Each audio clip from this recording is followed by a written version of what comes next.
கர்த்தருடைய நாமத்திற்கு மகிமை உண்டாவதாக. இன்றைய இறைவார்த்தை எண்ணாகமம் 31:6. மோசே அவர்களையும் ஆசாரியனாகிய எலெயாசாரின் குமாரன் பினகாசையும் யுத்தத்திற்கு அனுப்புகையில் அவன் கையிலே பரிசுத்த தட்டுமுட்டுகளையும் தொனிக்கும் பூரிகைகளையும் கொடுத்து அனுப்பினான். Numbers 31:6. Then Moses sent them to the war, 1,000 from each tribe. He sent them to the war with Phinehas, the son of Eleazar, the priest, with the holy articles and the signal trumpets in his hand என்று வாசிக்கிறோம்.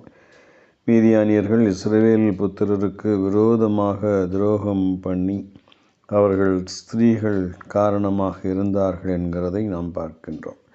அவர்கள் மீதியானியருடைய ஸ்திரீகள் நிமித்தமாக இஸ்ரவேல் மக்கள் விழுந்து போனார்கள். அதனாலே கர்த்தரின் சபையிலே வாதையும் நேரிட்டது.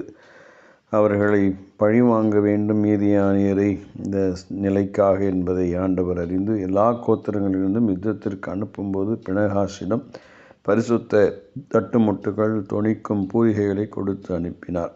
காரணம், அவன் தான் கர்த்தருக்காக வைராக்கியம் காட்டி வாதை இஸ்ரவேலரிடமிருந்து நிறுத்தப்படுகிறதற்கு காரணமாக இருந்தார் என்பதற்காக ஆண்டவர் இதை செய்தார் என்கிறதை நாம் வாசிக்கிறோம். கர்த்தர் இந்த வார்த்தைகளை ஆசீர்வதிப்பாராக. ஆமென்.